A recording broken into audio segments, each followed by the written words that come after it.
जय हिंद फ्रेंड्स, मेरा नाम बाबा रामदास और आप देख रहे हैं मेरा यूट्यूब चैनल दद्दा की खरी खरी। आज एक समाचार है साहब, यूनाइटेड किंगडम इंग्लैंड के एक प्रांत स्कॉटलैंड का शहर है ग्लासगो। ग्लासगो को मुझे याद आता है वो घटना जिसमें दो डॉक्टर भाइयों ने ग्लासगो में बारूद से बड़ी भरी हुई जब जीप घुसा दी थी। बेंगलोर के एक बड़े फेमस डॉक्टर कपल हैं, उनके दो बेटे थे। वो इतने रेडिकलाइज हो गए कि जो है बारूद से भरी हुई आरडीएक्स से भरी हुई जीप लेके जो है ग्लासगो एयरपोर्ट में घुस गए थे, वही ग्लासगो। तो वहां कल एक घटना हो कि साहब भारत के उच्चायुक्त, उनका नाम है साहब विक्रम दोराईस्वामी, और उनके साथ थे वाणिज्य दूत हमारे देश के। ये दो हमारे डिप्लोमैट्स कल ग्लासगो के एक सिख गुरुद्वारे में एक पूर्व आयोजित नियोजित कार्यक्रम में भाग लेने के लिए वहां पहुंचे। वो वहां की सिख कम्युनिटी ने पहले से प्लान करके और पूरे सिख लीडर्स को, सोशल लीडर्स को और बिजनेस लीडर्स को इनवाइट कर रखा था, और उनकी क्या अपेक्षाएं हैं, क्या आकांक्षाएं हैं, भारत सरकार उनकी कैसे मदद कर सकती है, कम्युनिटी जो सिख कम्युनिटी वहां रह रही है उनकी क्या प्लानिंग्स हैं, उनको भारत से क्या मदद चाहिए, भारत उनको ग्रो करने में क्या मदद कर सकता है, वो भारत की क्या मदद कर सकते हैं। ये इन सब चीज़ों पे विचार विमर्श करने के लिए राष्ट्रीय दूतावास जो होते हैं वहाँ अपने लोकल डायस्पोरा के साथ इस प्रकार की मीटिंग्स करते रहते हैं। बताया जाता है कि वहाँ गुरुद्वारे पहुँचने से पहले मिस्टर दोराईस्वामी, विक्रम दोराईस्वामी, इसी तरह मुस्लिम रिप्रेजेंटेटिव से भी मिलके फिर गुरुद्वारे गए थे। तो तब वहाँ पे 3 सिख एक्टिविस्ट, सो कॉल्ड, सबसे बड़ी विडंबना है तो ये है कि ये आतंकियों को, ये जो यूरोप वाले लोग हैं ना, यूरोपियंस और ये पाश्चात्य जगत के देश, ये अपनी सुविधा खोजते हैं और इनका एक बेसिक फॉर्मूला है, तुम्हारा कुत्ता कुत्ता पर हमारा कुत्ता टॉमी। जो हमारे लिए आतंकवादी है, टेररिस्ट है, ये इनके लिए एक्टिविस्ट हो जाता है। खैर साहब, तो 3 सिख, रेडिकल सिख आतंकवादी या एक्टिविस्ट, हम उसकी बहस में अभी नहीं पढ़ रहे हैं, या उनके समर्थक मैं क्यों कह रहा हूं, मैं इस वीडियो में आगे बताऊंगा। उन्होंने हमारे राजदूत को घेर लिया और उनकी कार पे झपटे और गेट खोलने की कोशिश की, जबकि वो अभी पहुंचे ही थे, अभी अंदर तो गए नहीं थे। जैसे उनकी कार रुकी तो वहां पे 2-3 लोगों ने बीच बचाव किया और थोड़ी सी हाथापाई हुई, नारेबाजी हुई, वहां पे एक सीन क्रिएट हो गया। और जब ऐसा हो गया, अफरा तफरी मच गई। वहां पे पुलिस बंदोबस्त कुछ नहीं था, कोई सुरक्षा नहीं थी। तो फिर राजदूत ने ये निर्णय किया कि हमें यहां से निकल जाना चाहिए, ये खामखाई कि यहाँ एक अगली सीन क्रिएट हो सकता है और सुरक्षा को भी खतरा हो सकता है। बिकॉज 3 आदमी अगर ऐसा बिहेव कर रहे हैं तो वो आगे क्या करेंगे, यू नेवर नो। इसलिए राजदूत ने ये समझदारी दिखाई कि वो तुरंत वहां से निकल गए। क्या तब पुलिस आई बाद में, पुलिस ने इन्वेस्टिगेट किया। आज सुबह वहाँ के सिख कम्युनिटी ने और उस गुरुद्वारे की जो प्रबंध समिति है, प्रबंधक कमेटी है, उसने एक बयान जारी किया है कि गुरुद्वारा सबके लिए खुला है, सभी इसमें आमंत्रित हैं। हम कास्ट, क्रीड, नेशनैलिटी, जाति, धर्म, संप्रदाय और आर्थिक स्थिति पे कोई भेदभाव नहीं करते हैं। यह एक सिख वर्शिप प्लेस है जो कि सबके लिए खुला है और सबका स्वागत है। वो 3 लोग हमारे कम्युनिटी के नहीं थे, अर्थात हमारे लोकल लोग नहीं थे। ये 3 लोग वो नहीं थे जो कि रेगुलर इस गुरुद्वारे में आते हैं, ये कहीं बाहर से आए थे और हम इस घटना की निंदा करते हैं। इस घटना से जो सिख समाज की जो बदनामी हुई है उसके लिए क्षमा मांगते हैं। ग्लासगो का सिख समाज इस घटना की निंदा करता है। हमारा इस घटना से कोई लेना देना नहीं है, ना हम इस आइडियोलॉजी में बिलीव करते हैं। ये एक बहुत ही स्वागत योग्य बयान है। उसके बाद अब वहीं के एक रेडिकल सिख ने एक और बयान दिया कि तब ये तीनों लोग, उनके नाम भी मैंने अभी देखे हैं, एक का नाम, चलिए वो तीन कौन लोग थे उनके लिए बताया गया कि वो कनाडा, सॉरी वो लंदन के तीनों निवासी हैं, लंदन से यहां गड़बड़ी फैलाने आए थे और उन्होंने कहा कि यहां का सिख समाज एक सिख आतंकवादी जो कि पिछले 2017 से भारतीय जेलों में बंद है, उसका नाम है Jagtar Singh Johal. Yes, Jagtar Singh Johal. Again they call him a Sikh activist, जबकि भारत के लिए ही इज अ टेररिस्ट। तो जगतार सिंह जोहल, नॉट सोहल, जगतार सिंह जोहल भारतीय जेलों में बंद है इस वक्त, आज की तारीख में तिहाड़ जेल में बंद है दिल्ली में। उसकी रिहाई के लिए ये सिख समाज वहां का बहुत सालों से मांग उठाता रहा है। और स्कॉटलैंड के जो फर्स्ट मिनिस्टर है, ये फर्स्ट मिनिस्टर मुझे भी नहीं पता था, मुझे भी गूगल पे सर्च करना पड़ा। तो जैसे हमारे यहाँ प्रधानमंत्री होता है, तो हमारे यहाँ तो प्रधानमंत्री देश का होता है, तो राज्य का तो मुख्यमंत्री होता है ना, तो उसको वहाँ पे स्कॉटलैंड में प्राइम मिनिस्टर न कह के फर्स्ट मिनिस्टर बोलते हैं, या चीफ मिनिस्टर, जैसे हमारे यहाँ चीफ मिनिस्टर बोलते हैं, वो फर्स्ट मिनिस्टर बोलते हैं। तो स्कॉटलैंड के फर्स्ट मिनिस्टर हैं, एक भाईजान है गोल टोपी वाले, उनका नाम है साहब हमजा यूसुफ, ऐसे कुछ नाम है, मैंने नोट किया हुआ है, हमजा हारून यूसुफ। उन्होंने भी भारत सरकार से मांग की है कि हमारे एक सिख एक्टिविस्ट को, ह्यूमन राइट्स एक्टिविस्ट को भारत सरकार ने अनावश्यक बंद कर रखा है और उसको टॉर्चर किया जा रहा है, उससे जबरदस्ती बयान लिए गए, कॉन्फेशन लिखवाए गए हैं, उसको जल्दी से जल्दी रिलीज किया जाए। ये पहली बार नहीं है कि वहां के किसी बड़े राजनेता ने इस प्रकार का कोई बयान दिया हो जगतार सिंह जोहल के लिए। नो, इससे पहले वो जो बिखरे बालों का जो अंग्रेज प्रधानमंत्री था ना, क्या नाम था उसका, बोरिस जॉनसन, ऐसे कुछ नाम था उसका, बाल वाल उसके ऐसे बिखरे से रहते थे, बोरिस, उसने भी ये मामला भारत सरकार के साथ उठाया था और भारत सरकार ने तब स्पष्ट मना कर दिया था कि आप जिसको सिख एक्टिविस्ट बोल रहे हो, ये असल में एक टेररिस्ट है, हमारे यहाँ इसके ऊपर 10 से ज्यादा मुकदमे हैं, हत्या का प्रयास, आतंकवादियों को फंडिंग, प्लानिंग, मोटिवेशन देने के गंभीर आरोपों में पूरे प्रूफ के साथ हमने इसे पकड़ा है और इस पर भारतीय न्याय व्यवस्था के तहत मुकदमा चलाया जा रहा है। इसलिए आप एक तो इसको एक्टिविस्ट कहना बंद करें, ही इज अ टेररिस्ट, और उसने हमारे देश में हत्या जैसे जघन्य अपराध किए और कराए हैं, इसलिए हमने उसको गिरफ्तार किया है। और हमें इस बात को लेकर आश्चर्य है कि एक हत्यारे को आप मासूम एक्टिविस्ट बता के ये मुद्दा बना रहे हैं। इससे पहले आपको ध्यान हो, मैं बताऊं कि ये आपको याद होगा कि 2017 के आसपास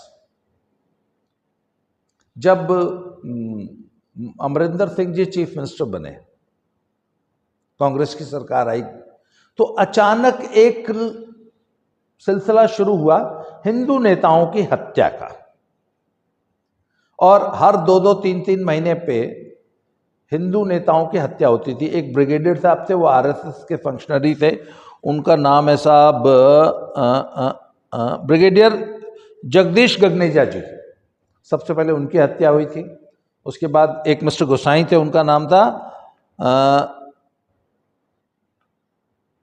रविंदर गोसाई, इनकी जालंधर में हत्या हुई थी। इसके अलावा एक और पेस्टर सुल्तान मसीह, इनकी लुधियाना में हत्या हुई थी। इसके अलावा ऐसी टोटल 8 या 9 हत्याएं हैं, जिसमें एक आरएसएस लीडर की, 2 शिवसेना लीडर्स की, एक हिंदू संघर्ष सेना का एक लीडर, एक वही पास्टर ईसाई पास्टर सुल्तान मसीह, एक डेरा सच्चा सौदा के समर्थक की और एक और हिंदू लीडर की। ये कुल 8-9 हिंदू लीडर्स की हत्या हुई थी 2017-18 के 2 सालों के अंदर। तो जब इसकी पंजाब पुलिस ने जांच की तो ये आदमी खालिस्तान लिबरेशन फोर्स KLF का ये हैंडलर है, ऐसा पंजाब पुलिस ने अपनी जांच में पाया। और इसने ही सारी फंडिंग उपलब्ध कराई थी और इसने ही सारी योजना बनाई थी। इसने यहां पे बकायदा हत्यारे हायर किए थे, उनको हथियार उपलब्ध कराए थे और इस प्रकार एक सीरीज चलाई गई थी। तो ये साहब 2017 में श्रीमान जी शादी करने के लिए इंग्लैंड से इंडिया आए थे और शादी के 15 दिन बाद जब ये कहीं हनीमून मना रहे थे वहीं पंजाब में ही कहीं पे, तो इनको पंजाब पुलिस ने गिरफ्तार किया था। फिर ये पंजाब की विभिन्न जेलों में बंद रहे और आजकल तिहाड़ जेल में बंद है।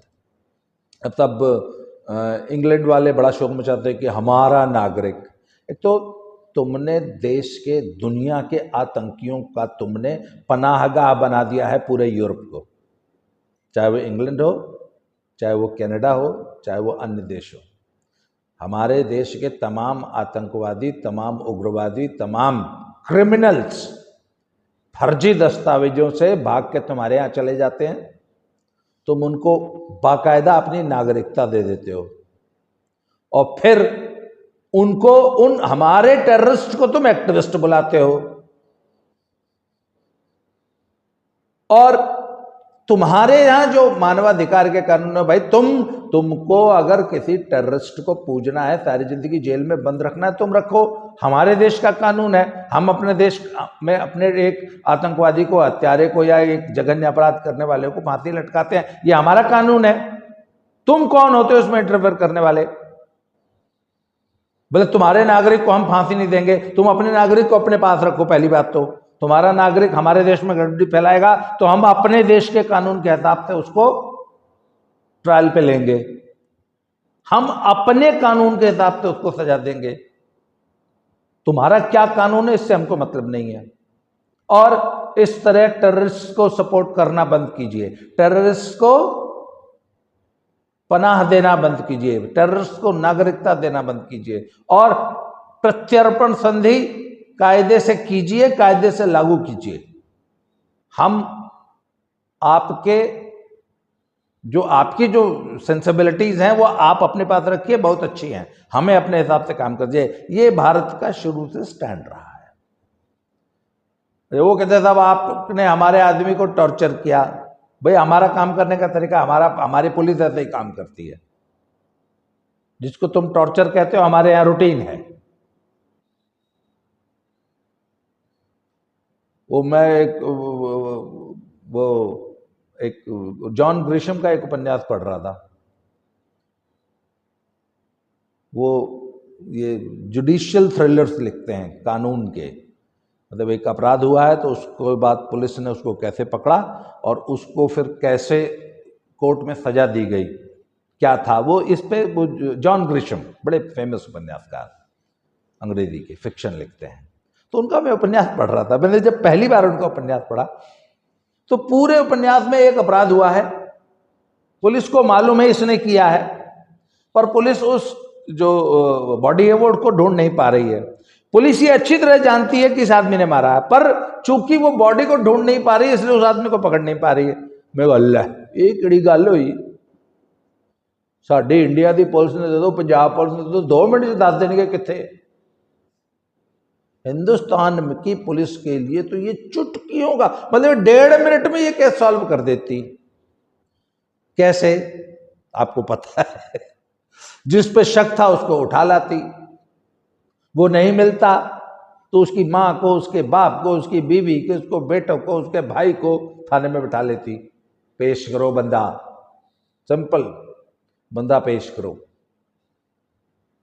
क्यों पेश करिए? बस असी कहता पेश करो, कोई वारंट कुछ बोला कुछ नहीं, बंदा पेश करो। तो सब सारे घर को थाने में बिठा रखा है, आपको तो पता ही है। तो बंदा पेश करना मजबूरी है। बंदा पेश करता, ले चलो भाई पुट्ठा लटकाओ इनू। पुट्ठा लटका के साहब एक पट्टा होता है, मैंने एक बार अपनी आंख से देखा है ये सीन, जो वो शाफ्टिन पुल्ली का पट्टा नहीं होता जो, जिससे वो किसान यूज करते हैं, इतना मोटा, उसको क्या बोलते होंगे, बेल्ट, कौन सी बेल्ट बोलते होंगे। वो पट्टा होता है, उस पर बाकायदा एक लकड़ी का एक हैंडल लगा होता है, और पट्टे की लंबाई होती है करीब 2 फुट। बंदे को उल्टा लिटा देते हैं, 2 आदमी आगे कंधे पे चढ़ जाते हैं एक एक, और 2 आदमी पीछे जांघों पे, टांगों पे चढ़ जाते हैं, और एक आदमी वो पट्टे से ट्रीटमेंट देता है।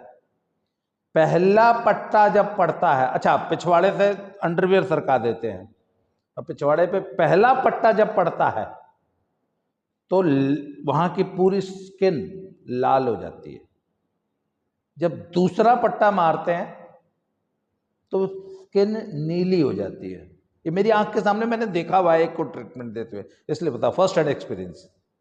मैं अपनी जितने भी किस्से, कहानियां, जो भी बातें सुनाता हूं ना, ये ज्यादातर मेरे फर्स्ट हैंड एक्सपीरियंस होते हैं। तो जब तीसरा पट्टा मारते हैं तो जो पहले में लाल नीली, तीसरे पट्टे में स्किन काली पड़ जाती है, और चौथा पट्टा जब पड़ता है तो स्किन उतर जाती है, ऐसे जैसे आलू छीलते हैं ना, ऐसे उतर जाता है। सिर्फ 4 पट्टे मारती है पुलिस हिंदुस्तान के, और कैसा भी हार्डन्ड क्रिमिनल हो, चौथे पट्टे में, अच्छा मैंने कहा यार पहला पट्टा मार के ना रोक देना चाहिए कायदन, और फिर पूछताछ कर लीजिए, हाँ भाई बता रहा है या दूसरा तीसरा चौथा लगाए, पर जो भी है साहब 4 पट्टे मारती है। उसके बाद हाँ भाई 10 कि थिल को ही है, ये काम किया कि नहीं किया, किया तो कहाँ किया, कहाँ है सामान, बंदा कहाँ है, 1 मिनट में बता देता है। तो मैंने कहा यार जॉन ग्रिशम ने साला 400 पन्ने का उपन्यास लिख दिया, और मतलब 390 पन्ने तक पुलिस ये पता ही नहीं लगा पाई कि वो डेड बॉडी कहाँ लगो रखी। मैं कहा यार पंजाब पुलिस ने बुला लो, 1.5 मिनट का काम है। खैर साहब, तो भैया पाश्चात्य जगत के लोगों, इस बात को समझो कि हिंदुस्तान का काम करने का अपना ढंग है, हम उसी ढंग से करेंगे। अब सब बात यह है कि इस प्रकार की जो घटनाएं हो रही हैं, ये पूरी दुनिया में क्या मैसेज दे रही हैं? जो सिख डायस्पोरा पूरे देश में है, पूरी दुनिया में है, और हमारे देश के जो पूरा सिख समाज है, उनकी क्या इमेज बना रहे हैं ये खालिस्तानी। मैंने आपको बताया था कि आज से कुछ हफ्ता पहले वो एक सरी का, ब्रिटिश कोलंबिया कनाडा में, वहाँ पे कुछ खालिस्तानी जो है वो भारतीय झंडे को फुटबॉल में लपेट के उसको ठुड्डे मार रहे हैं, उससे फुटबॉल खेल रहे हैं। जब एक आम हिंदुस्तानी, हिंदुस्तान के 140 करोड़ नागरिक जब ये वीडियो देखते हैं तो उनकी क्या इमेज बनती है सिख समाज के प्रति? ठीक है वो 4, 6, 10 लोग थे, पर वो 4, 6, 10 लोग पूरे सिख समाज को बदनाम कर रहे हैं, और जिन शब्दों में निंदा होनी चाहिए थी उन शब्दों में नहीं होती। देखिए जब भी कोई भी रेडिकल एलिमेंट्स, कोई भी गुंडा एलिमेंट, कोई भी बदमाश जब कोई काम करता है और शेष समाज उस गुंडे के समाज का बाकी लोग अगर उसकी बहुत कड़े शब्दों में निंदा नहीं करते हैं, अगर चुप रहना स्वीकार करते हैं, तो ये समझ लीजिए कि आप भी उस अपराध, उस पाप, उस दुष्कर्म, उस बदनामी के भागीदार हैं। You can not stay neutral.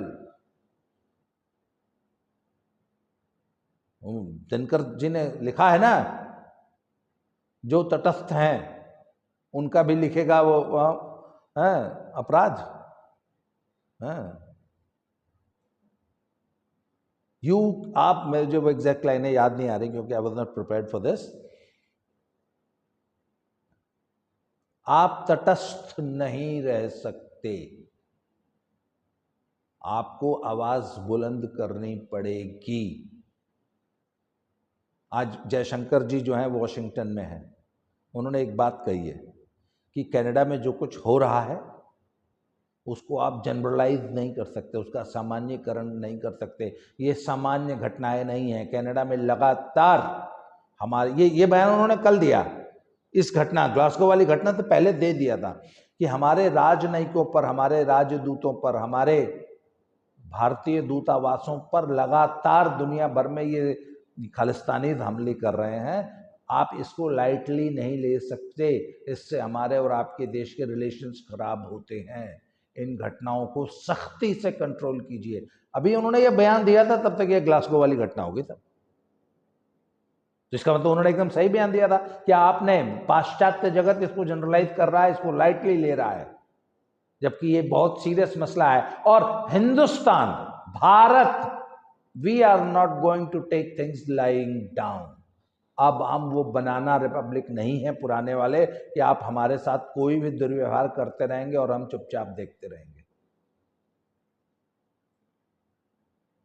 Hindustan अपने दुश्मनों से निपटना जानता है और हमारे पास 100 तरीके हैं। हम अपने हाथ गंदे नहीं करेंगे और हम हरदीप सिंह निज्जर जैसे लोगों को निपटा देंगे। आज फिर एक खबर आई है, पाकिस्तान में एक श्रीमान जी और निपट गए हैं, अज्ञात हमलावर। I am really thankful to those अज्ञात हमलावर। अज्ञात हमलावरों ने एक और कश्मीरी टेररिस्ट को पाकिस्तान में निपटा दिया। अभी डिटेल्स मैंने नहीं पढ़ी, जैसे मैं वीडियो बनाने पहुंचा तो वो खबर आई ही थी, तो मैंने कहा चलो इसके ऊपर एक और वीडियो बना देंगे, या वो बाद में। एक और कल रात को निपटा दिया है साहब। उससे पहले वो कमालुद्दीन मियां, हाफिज सईद के बेटे, उनको उठा के ले गए थे, उनके भी मृत्यु की पुष्टि हो चुकी है। तो हिंदुस्तान अपने दुश्मनों को निपटाना सीख गया है। तो बेहतर होगा कि आप सुधर जाएं, आप हमारे दुश्मनों को पालना बंद कर दीजिए, उनको अपना नागरिक बताना बंद कर दीजिए, उनको जनरलाइज करना बंद कर दीजिए। भारत का सवाल, भारत की जनता आपसे ये हमेशा सवाल पूछेगी कि हरदीप सिंह निज्जर जैसे दुर्दांत आतंकी को, जो आपके देश में फर्जी दस्तावेजों से घुसा, उसको आपने नागरिकता दे कैसे दी? और कितनी बेशर्मी से आप उसे अपना नागरिक बताते हैं। आपका नागरिक वो फर्जी नागरिक है। आपने हमारे आतंकी को, हमारे हत्यारे को, हमारे एक वांटेड क्रिमिनल को अपने देश में पनाह दी। आज की तारीख में कनाडा पाकिस्तान के बाद आतंकवादियों का दूसरा सबसे बड़ी सेफ सेंचुरी, पनाहगाह बन गया है, जहां पर आतंकवादी बहुत आराम से रह सकता है, अपराध करने के बाद छिप सकता है, और छिप के नहीं, सरेआम रह सकता है, पूरे समाज में इज्जत के साथ रह सकता है, और आपकी सरकारें उसकी रिहाई के लिए, उसकी सुरक्षा के लिए, उसके अधिकारों के लिए सरकारें लड़ रही हैं आतंकवादियों के लिए। फिर वही बात है, हमारा कुत्ता है, उसको आप भी कुत्ता बना के रखो। यदि आप उसको टॉमी बना के रखेंगे तो फिर हम वही करेंगे जो हमने, या जिसने भी निज्जर के साथ, या ये जो कश्मीरियों के साथ हम कर रहे हैं पाकिस्तान में, हम कर रहे हैं, या हमारी एजेंसी कर रही है, या हमारे लोग कर रहे हैं, या हमारी कूटनीति, हमने चाहे जिस तरीके से हैंडल किया। We know how to treat rabies dogs. तो साहब आज के लिए इस वीडियो में इतना ही, अगले वीडियो में फिर से मिलते हैं। Thank you very much.